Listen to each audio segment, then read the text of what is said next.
a todos, bienvenidos a este tiempo de estudio bíblico y oración. Vamos a poner este tiempo en las manos del Señor. Señor, te damos muchas gracias, Señor, por este tiempo. Gracias porque podemos reunirnos y podemos transmitir este mensaje, tu palabra. Podemos transmitirla a través de todos los medios, Señor, y también pues compartirlo con los hermanos en la iglesia. Gracias porque tú permites que podamos estudiar tu palabra con libertad y podamos compartirla con los demás, Señor. Queremos que seas tú dirigiendo este tiempo, Señor, que seas tú dirigiendo tu mensaje para que pueda llegar a los corazones de aquellos que no te conocen, Señor, y toca tú esos corazones a través de tu palabra, Señor. Queremos dejarlo todo en tus manos, Padre, en el nombre de tu Hijo, amado Jesucristo. Amén. Muy bien, estamos en Lucas capítulo 19, versículos 9 y 10.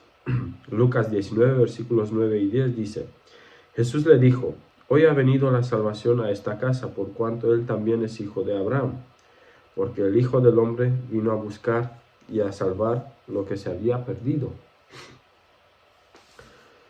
Y estamos cerca de una época muy importante, ¿no? Estamos en unas fechas que pues nos produce nostalgia, unas fechas que nos traen alegría, paz, gozo, ¿no? Estamos cerca de esta fiesta que los niños la esperan con mucha ansia y mucha alegría, y nosotros los mayores también, ¿no? Y esta fiesta es la Navidad. Estamos cerca de este periodo. Y como digo, pues nos trae, siempre que pensamos en la Navidad, nos trae nostalgia, nos trae paz, ¿no? Pero vemos que la humanidad siempre ha estado buscando al creador de la vida. En todo el tiempo están buscando al creador de la vida, o están buscando el origen de la vida, ¿no? Y están buscando respuestas a sus preguntas antiguas que siempre las escuchamos y siempre se hacen, ¿no? Y son esas preguntas que dice: ¿quién soy? ¿Por qué estoy aquí? ¿De dónde vengo? ¿A dónde voy? ¿No? Preguntas pues que la humanidad constantemente se hace y está buscando las respuestas a estas preguntas. Pero si regresamos al principio de la creación, nos podemos imaginar a Dios creando al hombre, ¿no? En los colegios, cuando yo era pequeño, en el colegio teníamos una clase de manualidad, y en esa clase de manualidad podíamos hacer muchas cosas, ¿no? Podíamos desempeñar pues cualquier actividad, ¿no? Algunos se ponían a coser, otros se ponían a hacer dibujos, otros a hacer papiroflexia, y otros pues jugar con la plastilina, que era lo más habitual, ¿no? Y cuando cogíamos el trozo de plastilina, pues lo que hacíamos es crear algo con eso. Evidentemente nuestra imaginación era tan buena, pero los resultados no eran extraordinarios, ¿no? Pero cogíamos un trozo de plastilina y nos poníamos a crear. Y en este caso, pues, regresando al principio de la creación, nos imaginamos a Dios cogiendo un trozo de barro, ¿no? Un trozo de barro, y se puso a moldearlo y a darle una nueva forma, una maravillosa forma, ¿no? Coger ese trozo de barro y moldearlo cuidadosamente para que quede perfecto y en buen estado, ¿no? Parece que estaba haciendo una manualidad, ¿no? Pero Dios estaba creando al hombre, ¿no? Y entonces ese trozo de barro que llegó a tener un cuerpo, pues estaba enfrente a su escultor, a su creador, ¿no? Y estaba listo para recibir la vida. ¿Os imagináis coger un trozo de barro y crear algo tan complejo como el ser humano, ¿no? Como los alfareros cuando cogen un trozo de barro y hacen una vasija preciosa, pues de la misma manera el Señor creó al hombre, ¿no? Así que ese trozo de barro llegó a estar listo para la vida, llegó a estar listo para recibir vida, ¿no? Y entonces el Creador, en este caso, Dios, sopló vida dentro del hombre, ¿no? Vamos a ver Génesis capítulo 2, versículo 7, dice así: entonces Jehová Dios formó al hombre del polvo de la tierra y sopló en su nariz aliento de vida y fue el hombre un ser viviente, ¿no?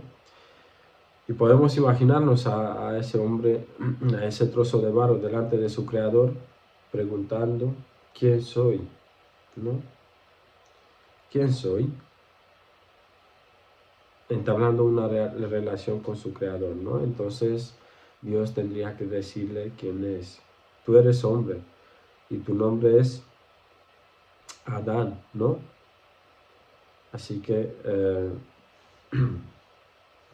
le ha dicho, pues te he creado en este día, ¿no? Como algo especial. Entonces también pregunta directamente, ¿por qué estoy aquí? Las mismas preguntas que la humanidad se está haciendo, ¿no? Se levantó y preguntó, ¿y por qué estoy aquí?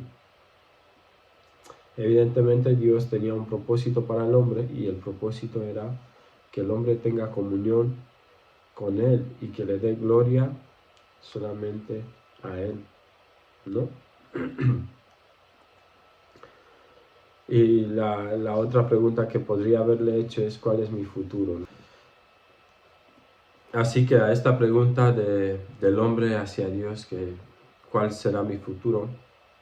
Pues Dios le respondió, ¿no? De tus costillas crearé una mujer, una compañera. Serán marido y mujer, y vuestro destino será multiplicaros, llenar la tierra y tener dominio sobre toda la creación, sobre todo lo que he hecho, ¿no? Así que Dios admiró su obra, y era maravillosa, era perfecta.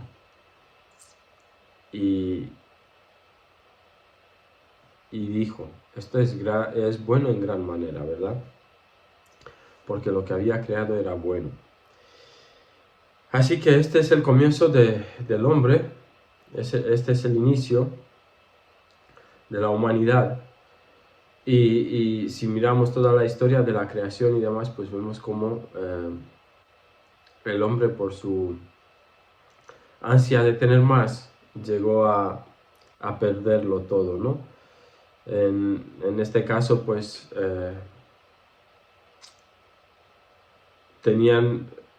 estaban puestos en el huerto de Edén, ¿no? Y Dios, cuando los creó con voluntad propia, con la facultad de poder elegir su destino, ¿no? Y puso en el hombre el poder y el principio de la obediencia, ¿no? Así que Adán conocía cuál era la voluntad de Dios, conocía cuál era la recompensa por obedecer a Dios, y seguramente conocía también el castigo por la desobediencia, ¿no? Entonces ahí surge la pregunta, ¿qué haría Adán? ¿Le desobedecería a Dios? Así que en el capítulo 2 de Génesis, versículos 16 y 17, dice, y mandó Jehová Dios al hombre diciendo, de todo árbol del huerto podrás comer, mas del árbol de la ciencia del bien y del mal no comerás, porque el día que de él comieres, ciertamente morirás. No, le advirtió, cuidado, no comas de ahí, porque vas a morir.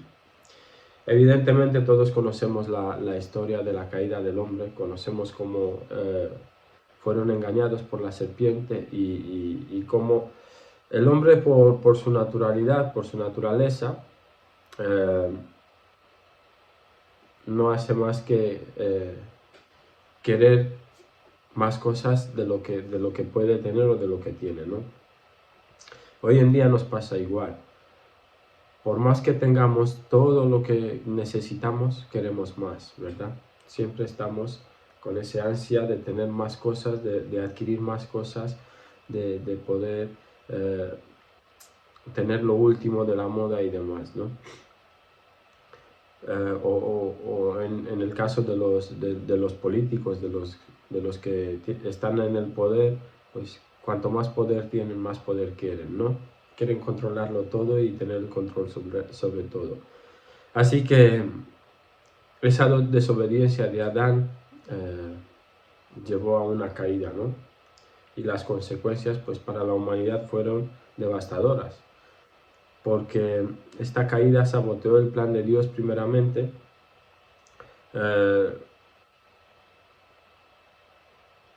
y violó esa dependencia del hombre a su creador, ¿no?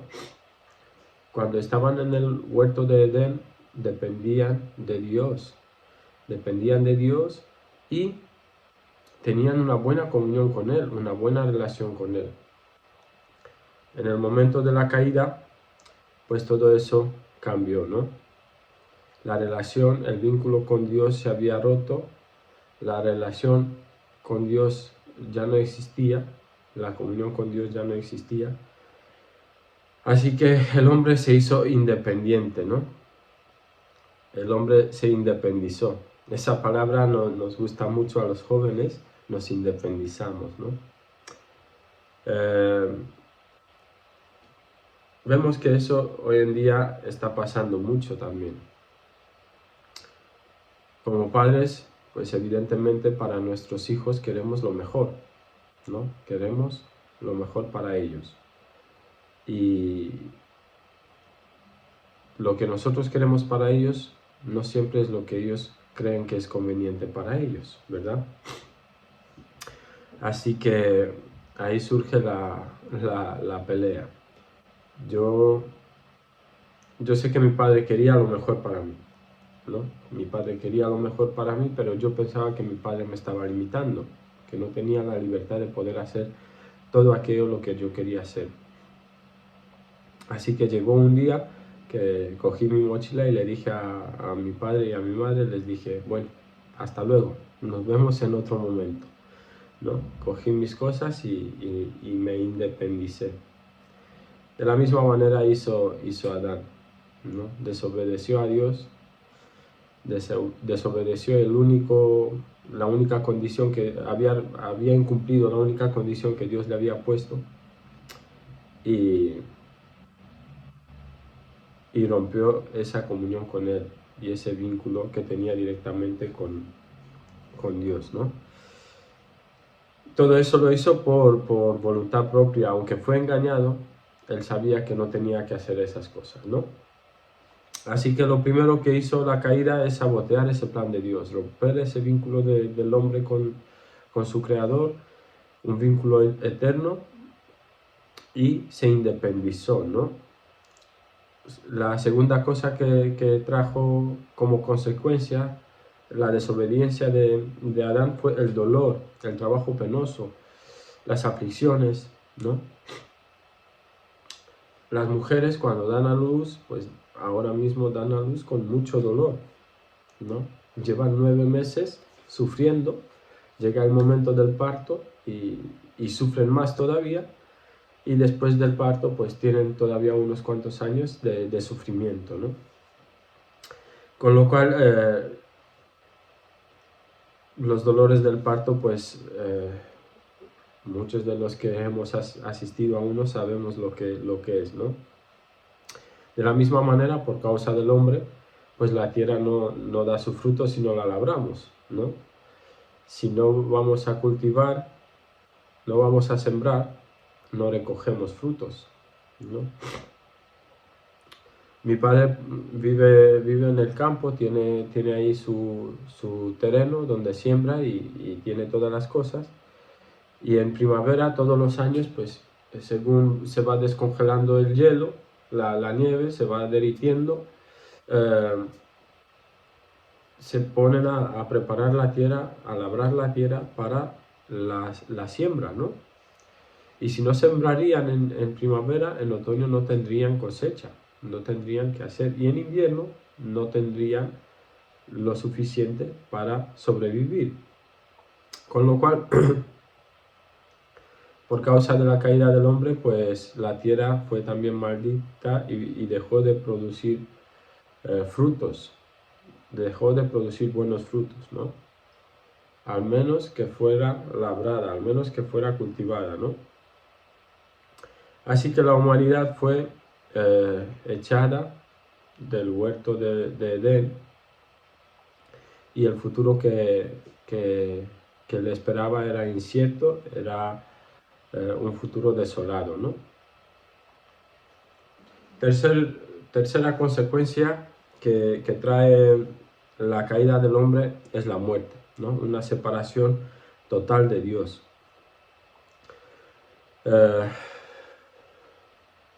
El hombre fue condenado a una oscuridad espiritual eterna, ¿no? Con lo cual la muerte de la que hablamos es la muerte eterna, es una muerte que nos separa por siempre de Dios, ¿no? Así que el miedo a Dios pues tomó el lugar de la comunión, la vergüenza del pecado tomó el lugar del gozo, ¿no? Así que en este momento la humanidad perdió prácticamente la semilla de la vida eterna, ¿no? Y en lugar de la vida eterna, pues nuestros días son contados, vivimos el tiempo que se nos permite vivir, tenemos un destino bastante incierto e inclusive podríamos decir arruinado, ¿no? Y la verdad que la caída de Adán y Eva pues trajo bastante consecuencias a este mundo, ¿no? Pero ahora nos preguntaríamos, ¿y por qué millones de personas deben de sufrir por causa del pecado de Adán y Eva, ¿no? ¿Por qué deben de sufrir por causa de la desobediencia de un solo hombre? Pues él fue el primer hombre creado, ¿no? Dios creó a Adán, luego creó a Eva, y de ahí en adelante surgió toda la humanidad, ¿no? Así que todo lo que pasó, esta caída, pues trajo ciertas consecuencias. Pero a la vez nos trajo algo bueno también, ¿no? Aunque el pecado y la transgresión de nuestros primeros padres, ¿no?, fue voluntaria, ellos conocían lo que tenían que hacer porque Dios les había advertido en Génesis capítulo 2, versículo 17, mas del árbol de la ciencia del bien y del mal no comerás, porque el día que de él comieres, ciertamente morirás, ¿no? Ellos sabían lo que no debían de hacer y aún así lo hicieron. Entonces, desde la caída de Adán y Eva, cada ser humano nacido desde entonces tiene la tendencia de vivir a su manera, ¿no? Esa naturaleza pecaminosa que tenemos. Así que, como Adán tomó la decisión de cambiar la palabra de Dios por la mentira de Satanás, pues eso trajo muchas consecuencias, ¿no? Y el libre albedrío que nos dio nos caracteriza por por una actitud de rebelión constante contra Dios, ¿no? Nos caracteriza por una indiferencia constante a las cosas que Dios ha hecho, ¿no? Así que por causa del pecado el hombre tiene una naturaleza degenerada y corrupta constantemente, ¿no? No quiere, no quiere reconocer a Dios, no quiere volver a estar en paz con Dios, ¿no? Entonces, visto así, el estado del hombre ahora mismo, ¿podría el hombre reunirse de nuevo con su Creador?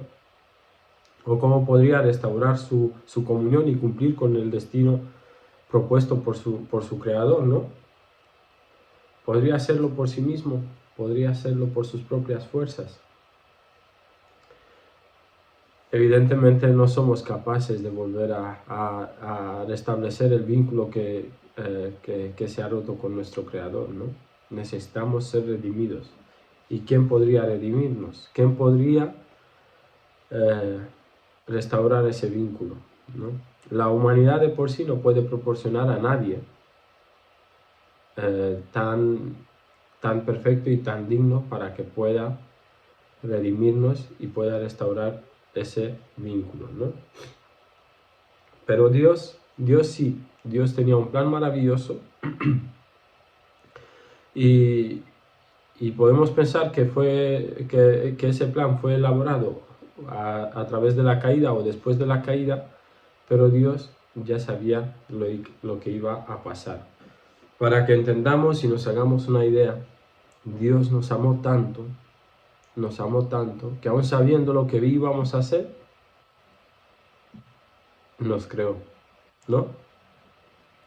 ¿Por qué? Porque este plan que Dios elaboró de salvación fue creado o fue planificado desde antes de la creación del hombre.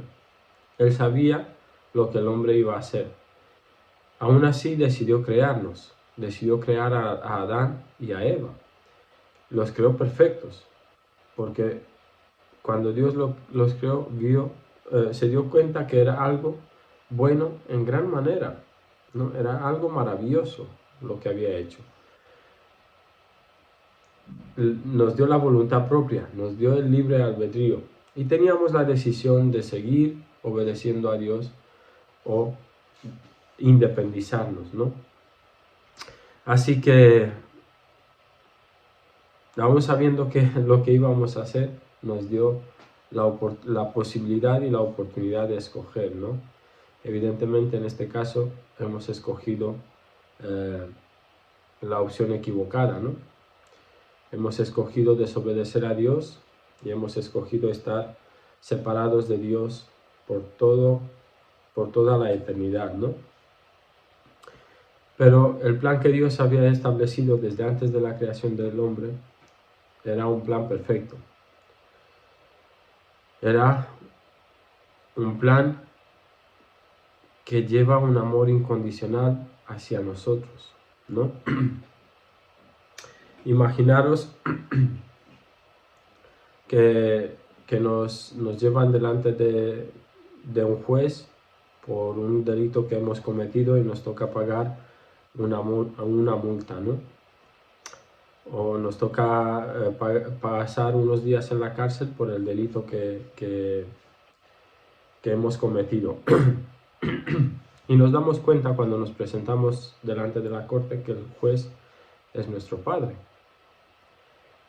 Y sería justo que a todos los demás que están presentes los multaran por sus delitos y a nosotros por ser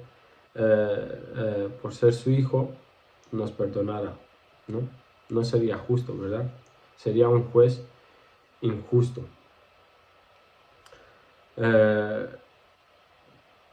Pero seguramente nos multaría a nosotros también para que aprendamos y no cometer más delitos.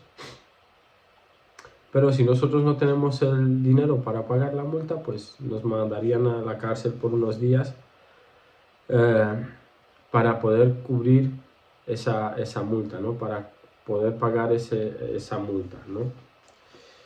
Pero como nuestro Padre nos ama tanto, se baja del estrado y ocupa nuestro lugar, ¿no?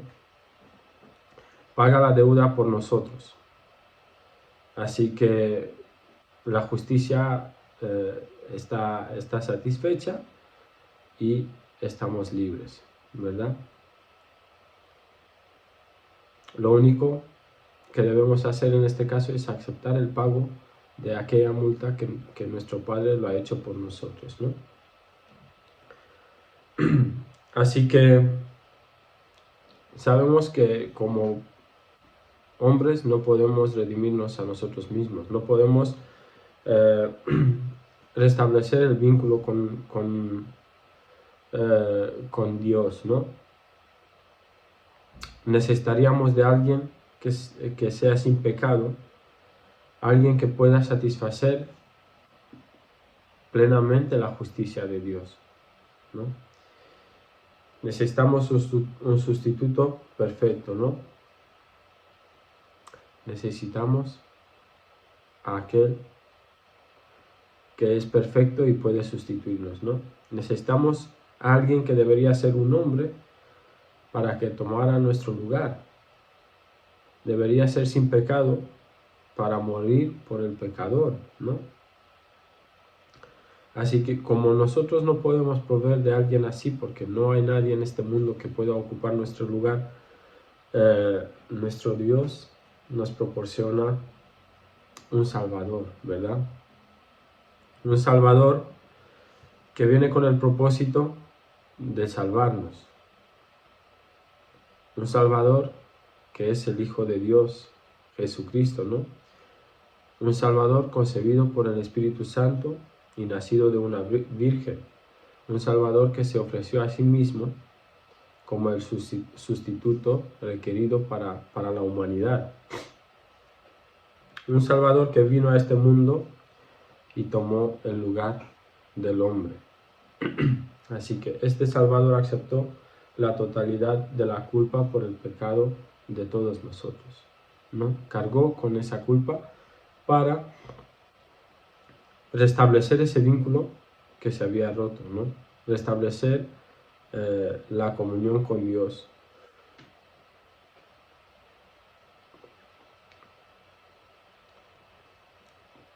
Así que, como el hombre debía morir y pagar por sus pecados y tener esa muerte eterna y estar por una eternidad separado de Dios, el único que podría morir por nosotros y sustituirnos era solamente el Hijo de Dios, ¿no? Así que Jesucristo vino con pleno conocimiento de lo que iba a hacer. Él sabía exactamente cuál era su misión y sabía exactamente lo que tenía que hacer en todo momento. Como hemos leído en Lucas capítulo 19,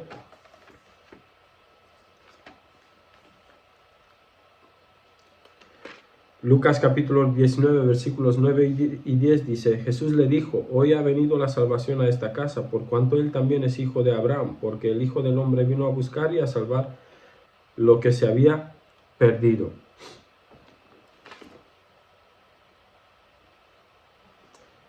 Cuando leemos los hechos de la vida de Jesús en el Nuevo Testamento nos damos cuenta cuál fue su misión, ¿no? Y desde su niñez Jesús sabía perfectamente cuál era su destino. Jesús en todo momento conocía su destino. Y en la palabra de Dios, en la Biblia, podemos ver como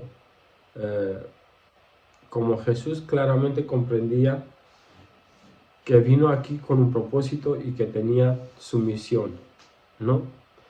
Primero, siendo un muchacho de 12 años, cuando se perdió, sus padres lo buscaban desesperadamente. Vamos a ver en Lucas capítulo 2. Lucas capítulo 2, versículo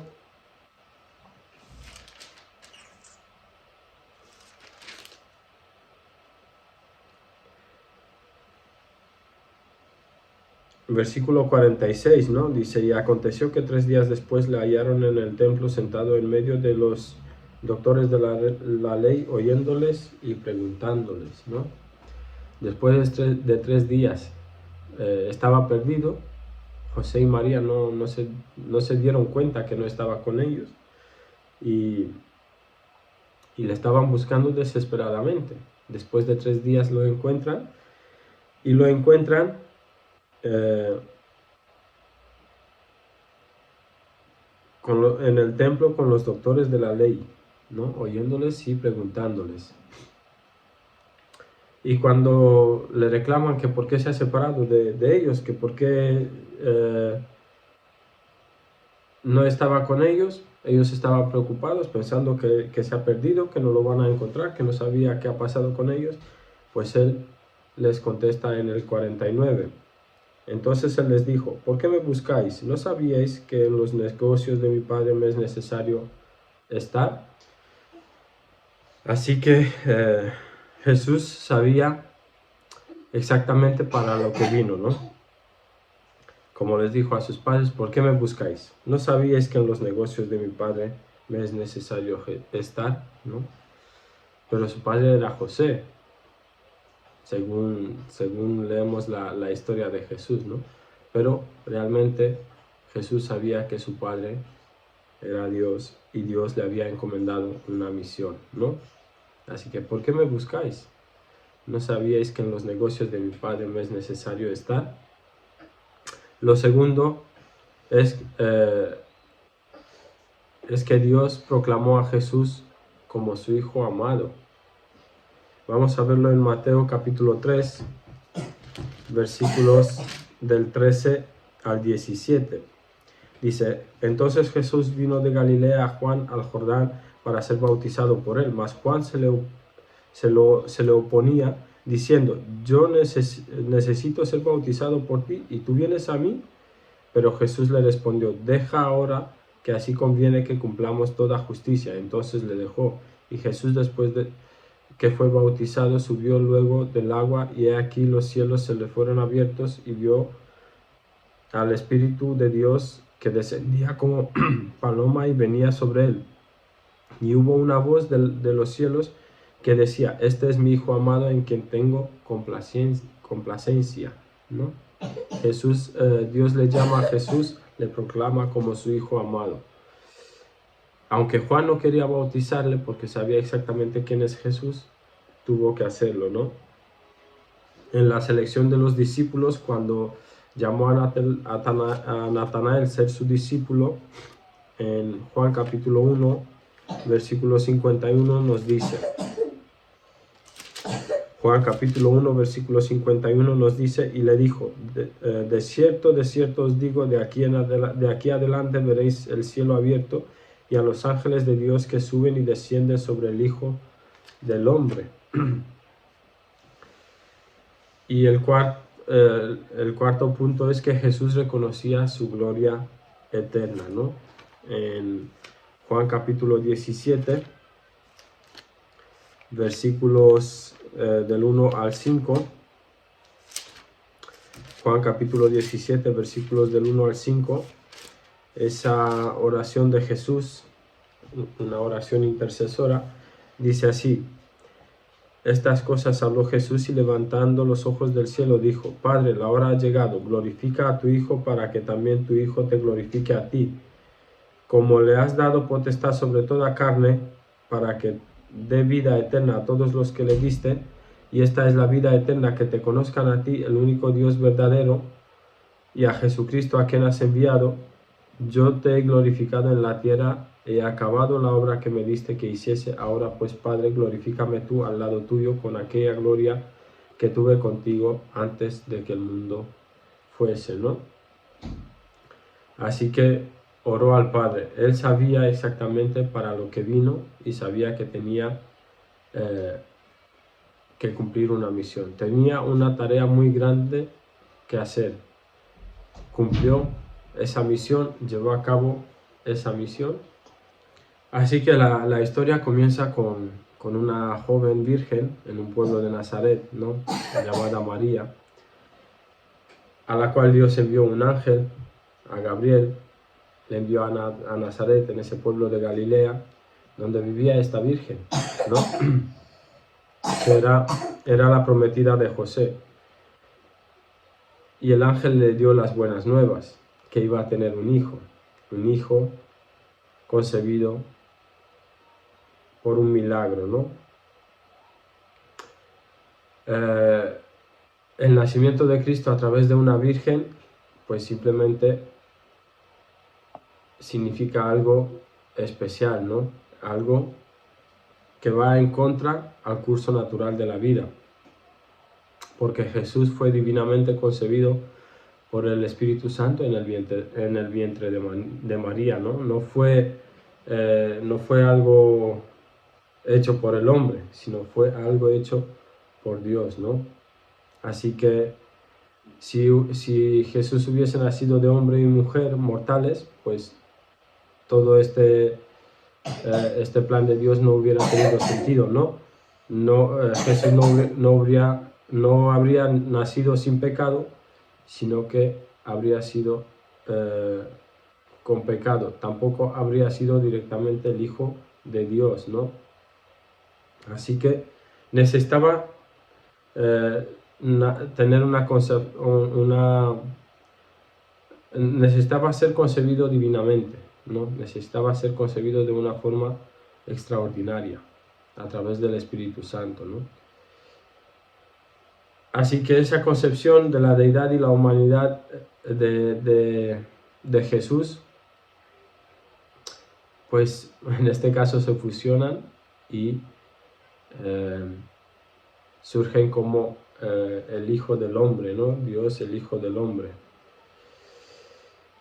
Así que eso le permite a Jesús cumplir con esa misión que Dios Padre le había encomendado, y le ayuda a poder llegar a cumplirla, ¿no? Así que como Hijo del Hombre, pues el propósito de Jesús era identificarse con todos los aspectos de la humanidad.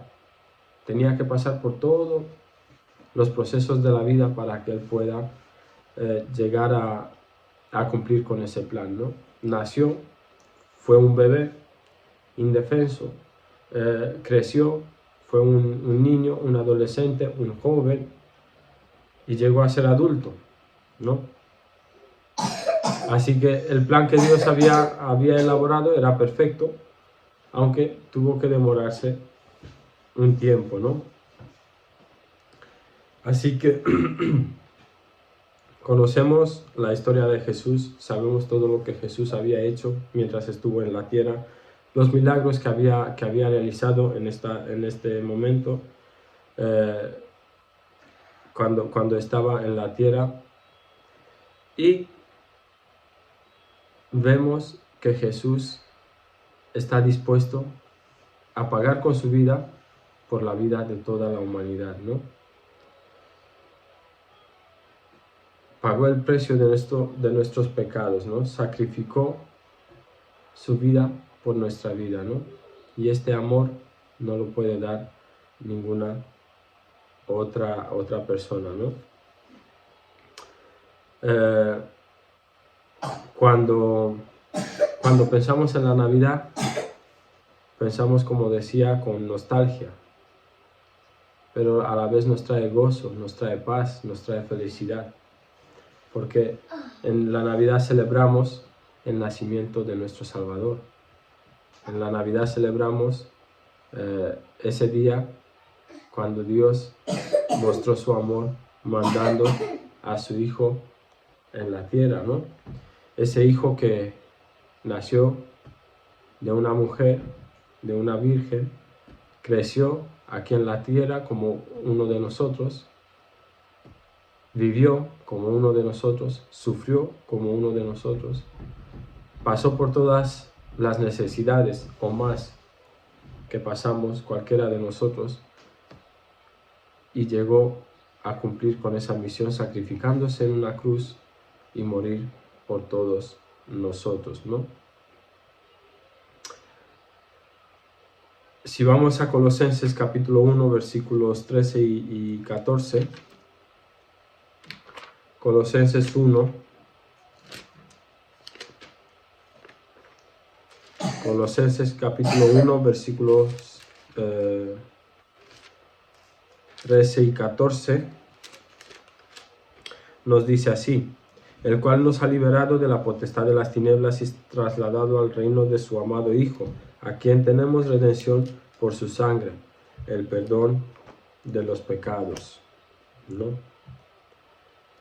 Jesús es el único hombre, es un hombre sin igual que pudo ocupar nuestro lugar en una cruz, pudo pagar el precio de nuestros pecados y pudo restablecer la comunión con el Padre, pudo restaurar ese vínculo que se había roto, ¿no?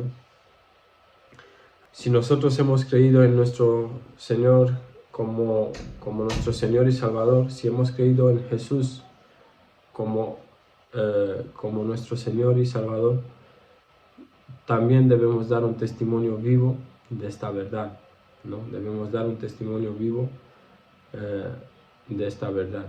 Y la muerte de Jesús no solamente fue, no fue la redención completa, solamente con su muerte.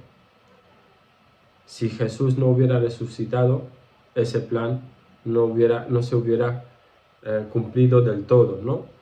Entonces, Jesús murió y resucitó, fue sacrificado en una cruz, fue enterrado como cualquier mortal, pero resucitó. Y ese plan llegó a ser completo, ¿no?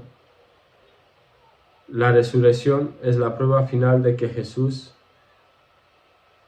es quien se atribuyó ser, es el Hijo de Dios, es el mismo Dios, ¿no? Y cuando fue ascendido al cielo, cuando se sentó a la diestra del Padre, en ese momento su misión se cumplió, ¿no? En ese momento se convirtió en el Salvador de toda la humanidad, ¿no? En ese momento hizo posible la restauración del hombre a su destino original, ¿no? Restauró ese vínculo que se había roto con Dios. Así que en la Navidad, cuando celebramos, recordemos que Dios nos amó y nos amó mucho. Y ahora conocemos a Jesús, el que se sacrificó por nosotros, el que pagó el precio de nuestros pecados, el que restauró el vínculo que se había roto, recuperó esa comunión que habíamos perdido con nuestro Padre y nos llevó de nuevo a nuestro destino original, ¿no? Así que la cruz está vacía, la tumba también, y en la Navidad lo que celebramos es el nacimiento de un nuevo Salvador, ¿no? Es el nacimiento de nuestro Salvador. Porque en la Navidad Dios nos muestra todo su amor, ¿no? Así que cuando celebramos en estas Navidades, no solamente celebremos la festividad como tal, es un festivo y bueno, pasemos con la familia y compremos regalos y disfrutemos de todo eso, sino también recordar que de tal manera amó Dios al mundo que ha dado a su Hijo unigénito para que todo aquel que en él cree no se pierda, mas tenga vida eterna, ¿no? Recordar el amor de Dios por nosotros. Amén.